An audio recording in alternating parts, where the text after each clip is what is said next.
BatiPay est un logiciel simplifié de simulation thermique dynamique des bâtiments dédié aux départements et territoires d'outre-mer situés en zone tropicale. Il permet de simuler une zone thermiquement homogène de bâtiments, par exemple un logement, une salle de classe ou encore un bureau. Son point fort est l'optimisation de la conception thermique d'un local rafraîchi naturellement en agissant sur les paramètres liés à la protection solaire, à la ventilation naturelle et aux scénarios d'usage du local, comme l'ouverture des baies, la fermeture des protections solaires mobiles ou aux apports internes liés aux appareils et équipements. Il offre également la possibilité d'optimiser la conception d'une zone climatisée. Son originalité est de décortiquer les mécanismes thermiques à l'origine des surchauffes et remonter directement aux causes en les priorisant selon leur contribution à la surchauffe. Sa simplicité d'usage et de saisie en font un outil accessible et à vocation pédagogique pour s'initier à la conception bioclimatique en zone tropicale. Édité par la société Solenaire, le logiciel est compatible sur l'univers PC uniquement. La version présentée donne un droit d'usage d'1 année. Avant de lancer le logiciel, il est nécessaire de collecter un certain nombre d'informations sur le projet que l'on souhaite étudier. Premièrement, situer le bâtiment dans le site en repérant l'orientation de chacune des façades et en établissant un diagramme de relief des alentours du projet. Deuxièmement, se procurer les plans du bâtiment ou mesurer toutes les dimensions du bâtiment, la surface d'habitation, les façades, les toitures, les fenêtres, les portes, etc. Troisièmement, se documenter sur tous les composants et épaisseurs des parois opaques ainsi que les matériaux des menuiseries et les types de vitrage. Quatrièmement, faire la liste des différents appareils et de leur puissance électrique.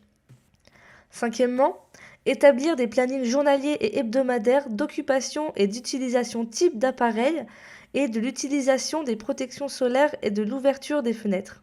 Sixièmement, établir d'ores et déjà une désignation personnelle de chaque élément du projet, comme les baies, les parois, les toitures, etc., afin de le reconnaître plus facilement au sein de BatiPay. Tout d'abord, cliquez sur Nouveau projet. Après avoir renseigné les propriétés demandées, cliquez sur Valider. Le logiciel présente 10 onglets. Notez qu'en règle générale, la partie gauche est dédiée à la saisie des données et la partie droite est une aide à la saisie des données. Pour chaque saisie, il est précisé la définition de la valeur à saisir, des illustrations pratiques des valeurs à saisir par des tableaux de valeurs type et des croquis pour la saisie de données géométriques. Les 5 premiers onglets concernent la saisie du projet.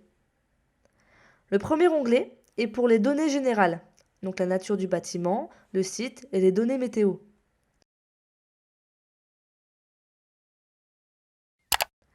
Le deuxième, c'est pour la saisie de la composition des parois opaques type et des ouvertures type. Le troisième est pour la saisie des planchers hauts et planchers bas. Le quatrième onglet est pour la saisie des façades. Et enfin, le cinquième pour la saisie des apports internes, c'est-à-dire appareils et équipements ainsi que l'occupation du local. Les 5 suivants onglets sont consacrés à la simulation du local et l'exploitation des résultats. Le sixième simule la ventilation naturelle. Il permet de vérifier si l'on atteint le niveau requis de renouvellement d'air nécessaire pour l'atteinte de bonnes conditions de confort. Le septième donne une évaluation de la surchauffe moyenne du local et permet de localiser les sources de surchauffe. C'est une étape importante du projet. Le concepteur doit corriger par des variantes constructives de façon à ne pas dépasser l'objectif de surchauffe moyenne. Une surchauffe moyenne de 2 degrés constitue un bon premier objectif à atteindre. Le 8e onglet permet une simulation dynamique thermique du local rafraîchi naturellement. Le logiciel calcule les températures heure par heure. Il donne également une évaluation des conditions de confort obtenues en calculant et à l'aide du diagramme de Givoni et du nombre d'heures de dépassement d'un certain seuil de température. Le 9e onglet permet une simulation dynamique thermique d'un local climatisé. Il permet d'évaluer la consommation d'énergie électrique de la climatisation. Et enfin, le dernier onglet permet d'exploiter les résultats sous formes diverses, de tableaux Excel, de sortes Word ou PDF.